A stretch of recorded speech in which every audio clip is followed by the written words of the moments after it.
Bismillahirrahmanirrahim. Assalamualaikum warahmatullahi wabarakatuh. Selamat datang kembali di acara yang memang sangat berisi kata mereka. Berisi, daging semua. Pak. Daging semua. Color Fun Ramadan MBS TV.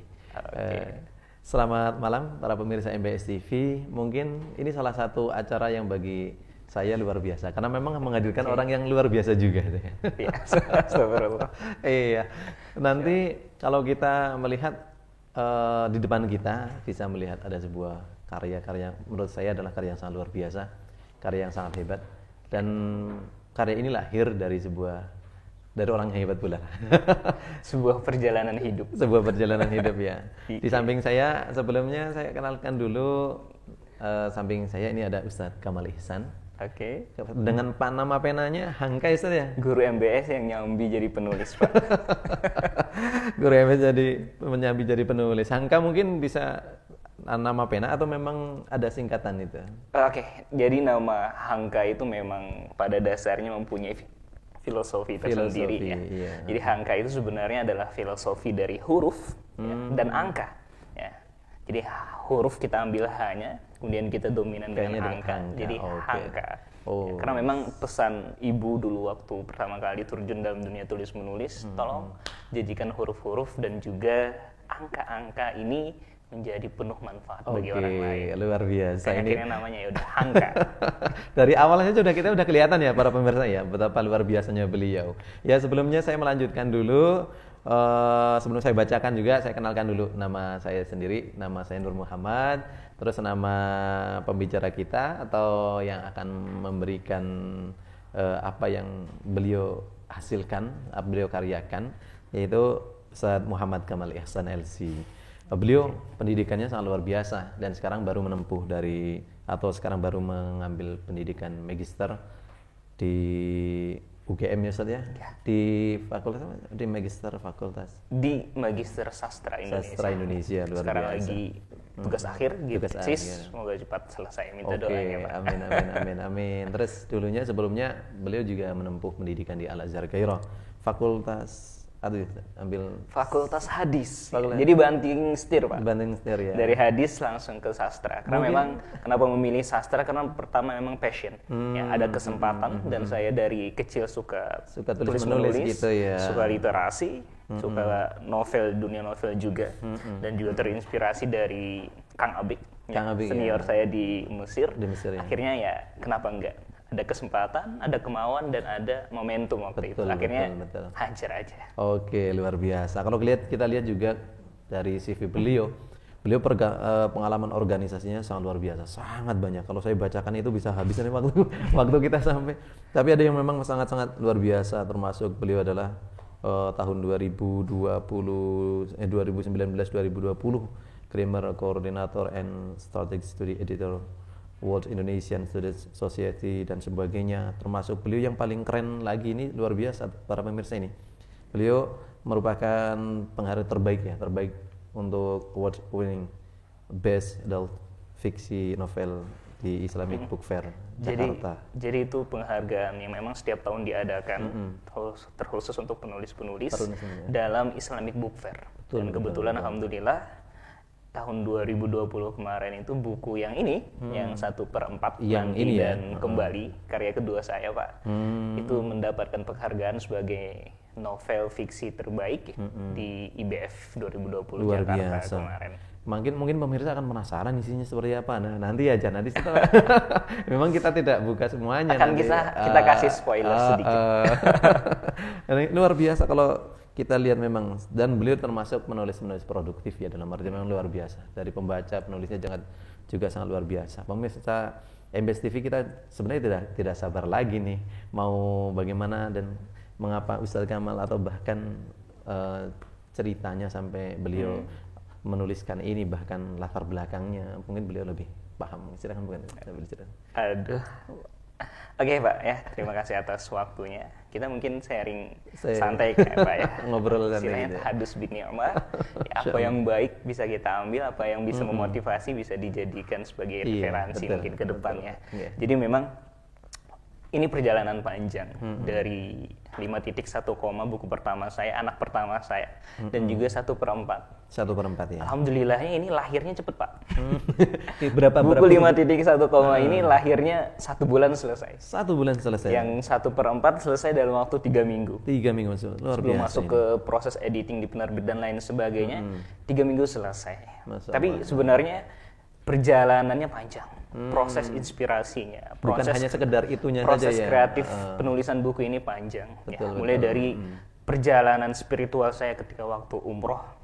Apalagi khususnya buku 5.1, itu ide awalnya itu pertama kali tercetus ketika perjalanan dari Mekah ke Madinah. Waktu itu saya sangat ingat ketika itu masih menggunakan mobil angkutan kol, kita duduk di belakang.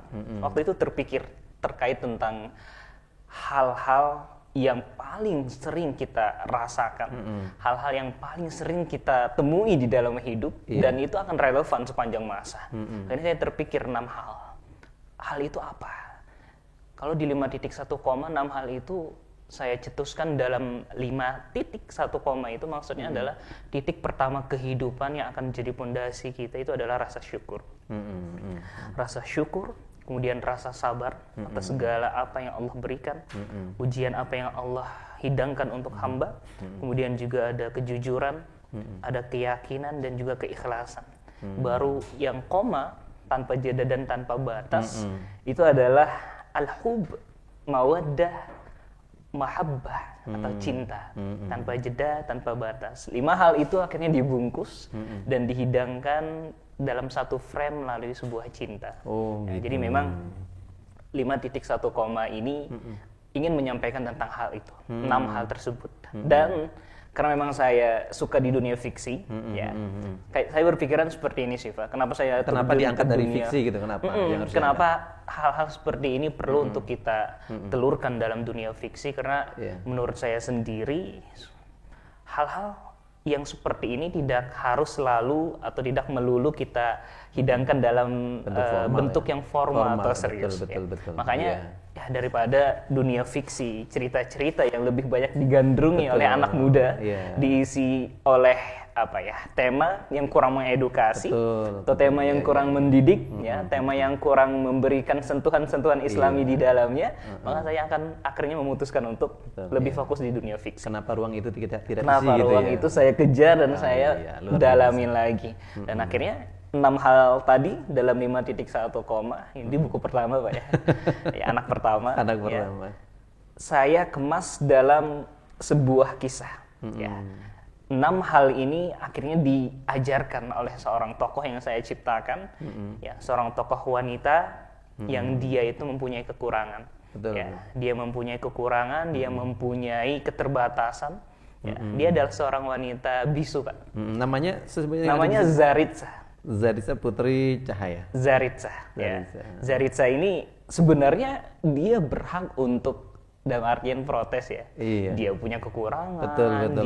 Secara dia punya keterbatasan. Secara lahirnya ya, gitu ya. Tapi ternyata dari tokoh yang saya tulis dalam buku ini kita malah banyak belajar tentang seharusnya bersyukur itu bagaimana, tentang bagaimana kita harus bersabar, bagaimana kita harus ikhlas dalam segala hal, bagaimana kita mencintai dengan cara yang tepat. Itu diajarkan oleh seorang wanita bisu, luar biasa dengan segala cerita, konfliknya, dan juga pelajaran-pelajaran yang akan diberikan oleh Zaritsa. Luar biasa. Kemudian juga Zaritsa ini, karena kebetulan waktu itu saya nulisnya waktu di Mesir ya. Saya juga ingin mengabadikan perjalanan saya ketika di Mesir. Akhirnya latar tempat yang saya pilih pun adalah Mesir. Ya. Jadi termasuk yang ada piramid. Piramid Giza. Jadi Giza. Akhirnya nanti pembaca dalam karya ini akan menyelami Mesir itu bagaimana sih? Mesir kan terbawa ke suasana Mesir itu. Mesir ya enggak sekedar padang pasir, piramid gitu enggak. Ya, Mesir itu begitu indah dengan berbagai latar dan juga ragam budayanya. Jadi bersama dengan Zaritsa malah nanti kita akan berkeliling Mesir. Jadi dia akan menyinggahi titik demi titik, Pak. Di titik pertama ya, itu di Kairo. Dia akan mempelajari tentang syukur. Di titik kedua pindah lagi ke Alexandria. Alexandria ini kota yang sangat indah, Pak ya. Iya gitu ya. Indah. Termasuk kota besarnya Mesir ya? Kota besarnya Mesir, Iskandaria. Iskandaria. Itu wow, luar biasa, harus kesana pokoknya. Di Alexandria kita akan belajar tentang sabar. Setelah selesai belajar sabar, baru pindah lagi bersama Zaritza kita ke kota yang namanya Aswan. Setelah di Aswan, belajar lagi tentang cinta, tentang ikhlas di berbagai kota yang ada di Mesir. Jadi saya dalam satu artian ingin menyampaikan banyak hal. Di satu sisi saya juga ingin mengabadikan perjalanan saya selama di Mesir. Luar biasa. Jadi akhirnya latar tempatnya seperti itu. Iya, pemirsa pasti semakin penasaran juga dengan sangat luar biasa dalamnya. Langsung dari penuturnya dan penulisnya kan otomatis kita lebih bisa mengenal sekali, Ustaz ya. Mungkin harus baca. Promosi. Ya, betul. Tapi nggak apa-apa ya. Tapi ini relevan sih, Pak. Karena memang ya. relevan. Kapanpun dan dimanapun kita baca, dalam kondisi apapun, siapa dong yang nggak perlu nasihat untuk syukur? Siapa dong yang nggak perlu nasihat untuk sabar? Karena memang hakikatnya buku ini itu saya ngambil referensinya itu dari bukunya Ihya Ulumuddin Imam Al-Ghazali, kemudian juga Al-Hikam Ibnu Athaillah As-Sakandari. Karena menurut saya ya kalau kita lihat kan isinya agak-agak dalam ya kalau dua buku ini dan sangat-sangat tinggi. Iya, ya. betul. Kemudian saya ambil intisarinya, kemudian saya sederhanakan, saya masukkan ke dalam kisah. Itu jadi 5.1 itu merangkum secara sederhana tentang hal ini. Dan ya untuk anak muda ya tentu tepat ya. Iya, dengan bahasa yang lebih mudah. Dengan bahasa yang ciri khas gaya bahasa saya yang agak puitis dan juga iya Pak, karena memang saya berawalnya dari seorang penyair. Saya penyair, pindah ke literasi, akhirnya bahasanya juga keikut. Iya, luar biasa. Ini juga dari pernyataan dari Ustaz Abdul Somad juga yang siapa yang nggak kenal juga Ustaz ya. Saya baca kan Hangka menyelam kata demi kata hingga buku ini tersusun indah. Ada kalanya hidup terasa hampa. Buku ini membuat kita cerdas bersyukur, membuat kita memaknai hidup. Luar biasa ini lah. Oke, itu testimonial dari Ustaz Abdul Somad kemarin. Iya, testimoni dari Ustaz Abdul Somad. Alhamdulillah beliau berkenan untuk membaca dan beliau berkenan untuk memberikan testimoni beliau, dan itu sangat luar biasa bagi saya sendiri, Pak. Siapa lah yang tidak kenal Ustaz Abdul Somad, dan beliau sangat hebat sekali juga. Luar biasa ini. Mungkin ada yang mau disampaikan lagi mungkin Ustaz Kamal dengan masih tentang ini. Saya nggak pengen selesai nih kamu. Ya. Jadi memang 5.1 ini identik dengan Zaritza ya. Identik dengan Zaritza. Si tokoh utamanya itu Zaritza. Tokoh utamanya adalah Zaritza. Jadi tapi memang dia ada romansnya sedikit terkait dengan perjuangan seorang laki-laki di sini. Yang tokohnya ini namanya Ammar yang bernama Ihsan Ammar. Ammar. Jadi dia sebenarnya gimana sih awal ceritanya dia kenal dengan Zaritza? Bahkan dalam buku ini mereka nggak pernah ketemu sama sekali. Jadi memang Zaritza ceritanya ketinggalan buku diarinya dia, buku catatan harian dia di bis tua yang ada di Mesir. Ya, waktu itu ceritanya ya tahun-tahun dulu ya Pak ya. Maksudnya dalam artian bukan seperti sekarang, kalau sekarang kan ada WA dan lain sebagainya. Kalau ketinggalan sesuatu yang mungkin bisa dihubungin. Tapi ini kan latarnya dulu, zaman-zaman 2000-an ke bawah itu kan masih belum ada alat telekomunikasi seperti sekarang. Nggak seperti sekarang ini ya. Jadi memang waktu itu si laki-laki ini itu menemukan bukunya si Zaritza. Dia baca satu persatu. Kok dia kagum dengan tulisannya. Padahal kalau secara fisik beliaunya si Zaritza dan kagetnya lagi ternyata yang menulis ini adalah seorang wanita bisu. Bagaimana perjuangan seorang wanita bisu untuk bisa sampai ke Mesir. Bagaimana dia bisa istilahnya menghapuskan kesetaraan atau istilahnya menghapuskan hak bahwasanya orang yang mempunyai keterbatasan yang nggak bisa menuntut ilmu sampai ke luar negeri, sampai ke Mesir. Ini perjuangan seorang Zaritza. Makanya seorang laki-laki ini akhirnya dia niatnya cuma pengen ngebalikin buku ini ke yang punya. Tapi akhirnya malahan dia ya itu tadi, dia akan berjalan mengikuti titik-titik. Dia akan bertemu dengan orang-orang yang mengenal Zaritza.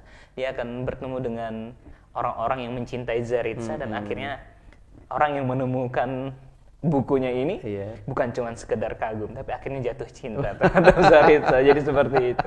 Iya, luar biasa ini. Ini malam-malam kayak gini pemirsa MBS TV diisi dengan seperti ini, saya semakin semangat ini. Betul, harus semangat. Ya, semakin semangat ya, luar biasa. Itu 5.1 koma. Luar biasa. Kalau yang 1/4, iya. jadi memang yang ini Ustaz ya. 1/4 ya. Jadi 1/4 ini judulnya Nanti dan Kembali. Dan buku ini sebenarnya memang duologi sih Pak. Saya dari pertama ketika membuat buku ini itu sudah menyediakan duologi, di mana bukunya kan bersambung. Yang memang ada 3 ya. Ada 2. Ya. Duologi. Sorry, trio. Yang 3 ya. 2 ada, ibaratnya pasangan ya. Betul. 1/4 Nanti dan Kembali. Nanti lanjutan ya, yang tentunya ditunggu pembaca yang sudah baca 1/4. Ya judulnya 1/2. Kini dan selamanya. Ya, karena memang sengaja ya, banyak hal di 1/4 yang dibuat mengambang, dibuat yang ibarat orang itu masih harus minum lagi gitu. Dibikin orang penasaran, dibikin orang akhirnya masih bertanya. Ini kenapa?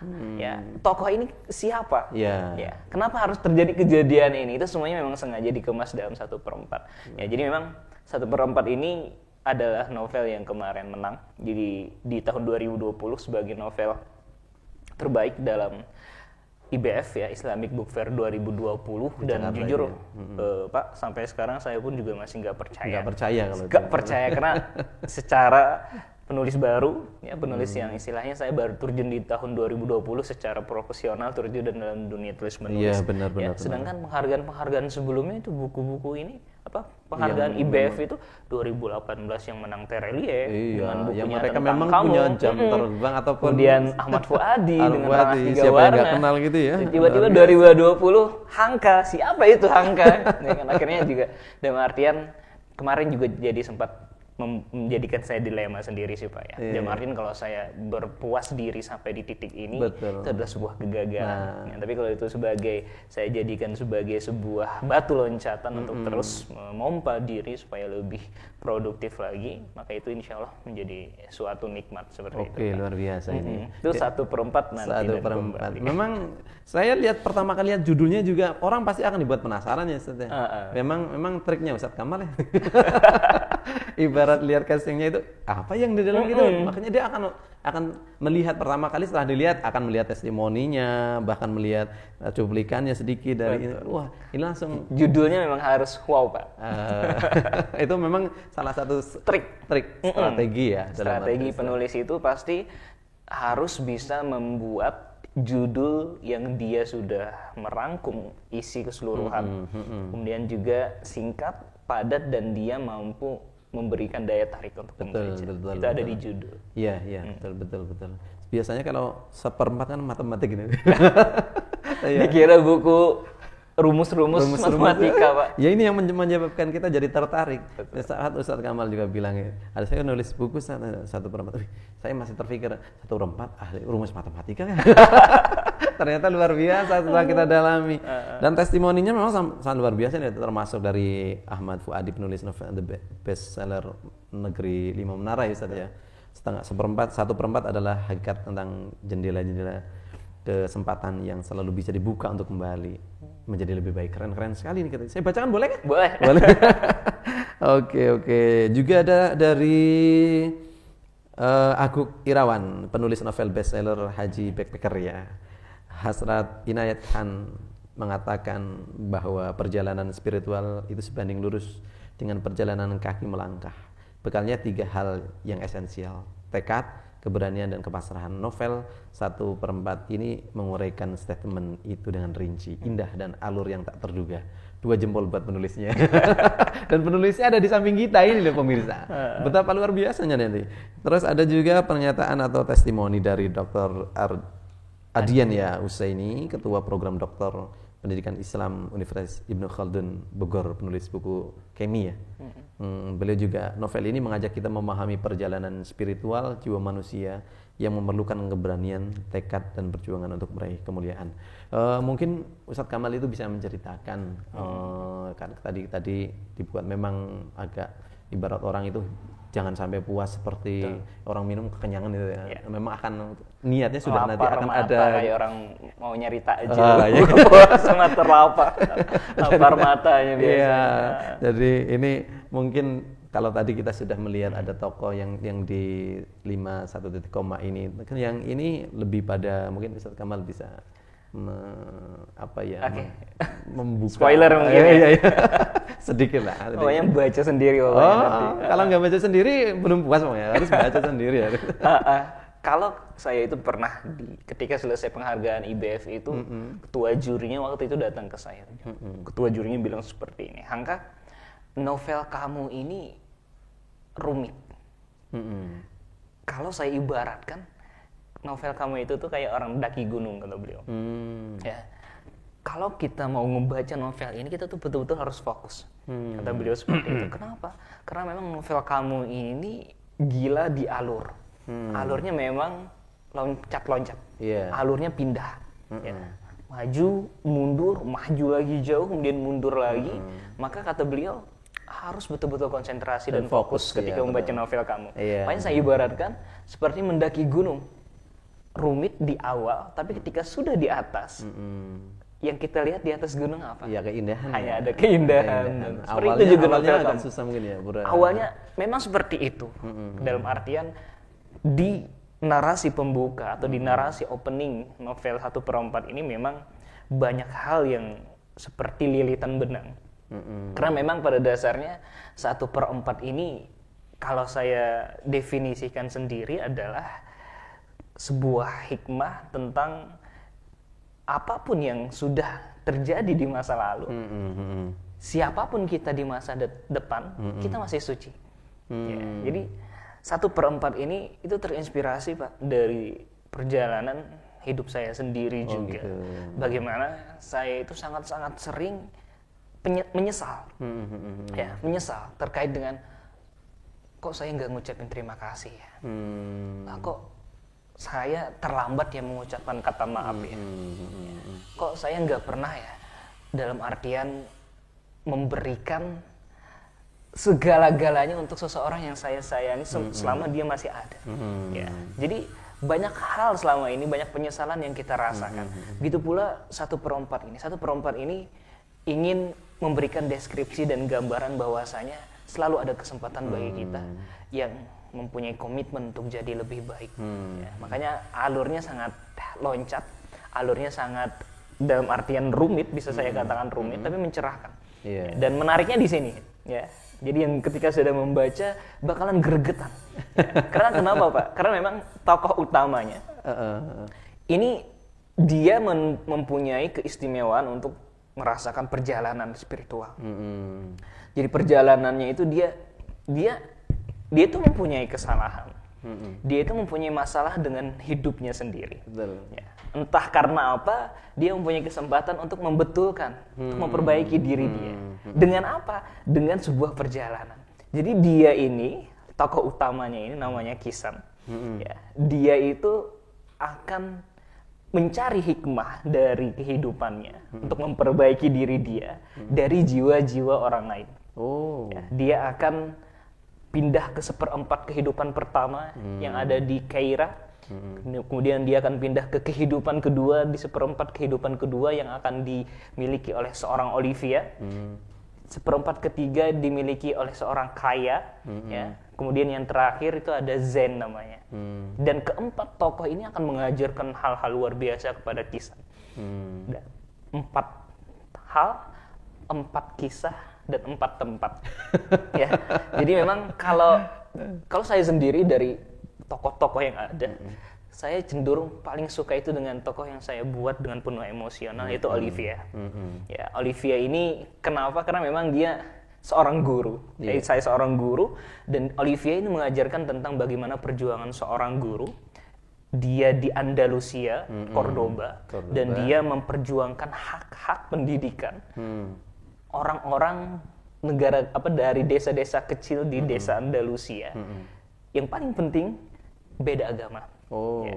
Olivia Muslim, anak-anak yang dia bela adalah orang-orang Kristiani. Ya. Kemudian juga yang dia perjuangkan lagi adalah satu-satunya sekolah di desa itu akan digusur oleh mafia-mafia. Ya. Di situ dia gereja, di situ dia sekolah.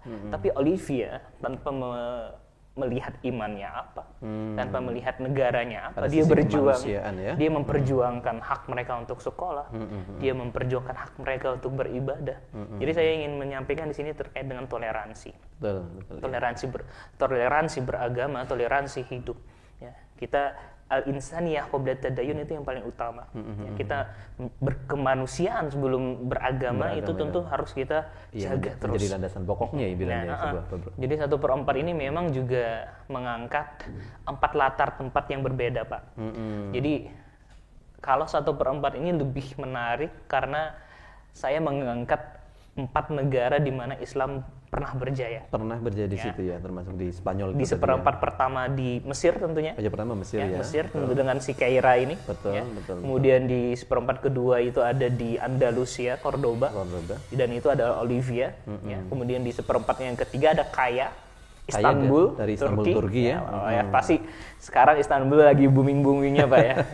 Kemudian yang terakhir adalah si Zain ya, di 1/4 yang terakhir itu ada di Gaza, Palestina. Di Gaza, Palestina. Saya juga ngangkat isu tentang Gaza, Palestina di sini, dan 4 komponen ini yang akhirnya dia mempunyai hikmah masing-masing, dia mempunyai perjalanan masing-masing, dia mempunyai kisah masing-masing. Jadi kisah inilah yang akhirnya akan Kisan juga terlibat dalam semua kisah ini. Ya, dia diajarkan banyak hal untuk nanti dia kembali ke kehidupannya dan menyelesaikan segala permasalahan dia sendiri di novel selanjutnya. Itu ya 1/2 kini dan selamanya. Jadi spoilernya seperti itu, Pak. Memang itu triknya luar biasa.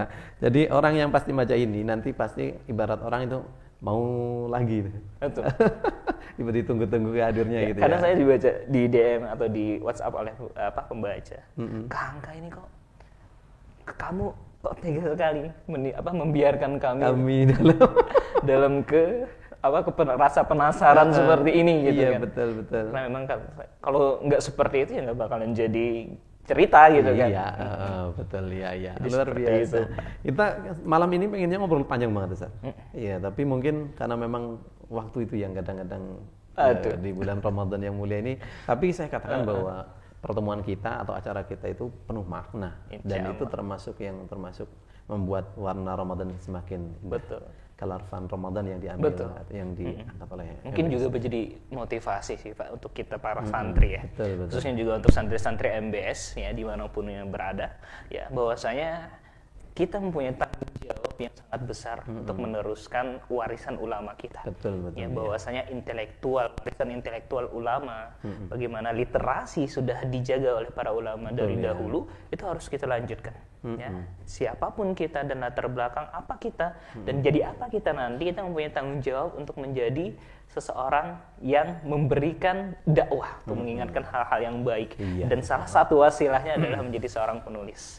Iya, luar biasa, betul. Next saya sedikit mengambil kesimpulan sederhananya gitu kan, sebuah peradaban itu ditulis saat sudah ada tinggalan tertulisnya. Betul. Saat belum ada berarti prasejarah katanya.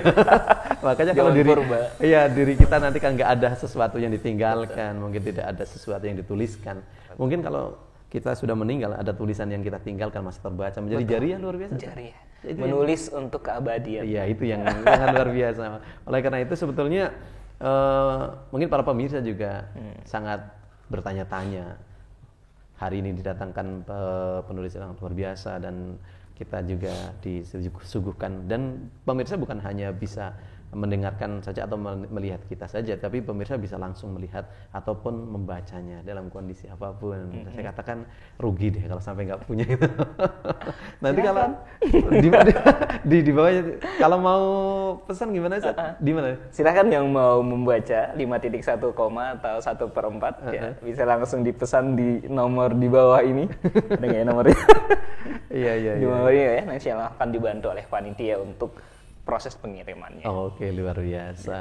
Ini saja mungkin Ustaz ya. Betul. Iya. Nah, saya berterima kasih kepada panitia Gebiar MBS Ramadan yang sudah memberikan saya kesempatan untuk bisa ngobrol sama Pak Ainur dan juga bisa bertegur sapa dengan pemirsa MBS TV dimanapun berada. Iya. Terima kasih. Mungkin seperti itu dari pernyataan dari Ustaz Kamal selaku Hangka di dalam buku. Iya, terima kasih juga telah menyempatkan waktunya. Kami dari seluruh kru MBS TV mengucapkan terima kasih sebesar-besarnya. Semoga termasuk jariah yang akan mengalir di masanya. Sedemikian para pemirsa MBS TV yang kami hormati, bulan Ramadan adalah bulan yang sangat mulia. Mari kita bersama-sama muliakan bulan tersebut dengan amal-amal yang mulia pula.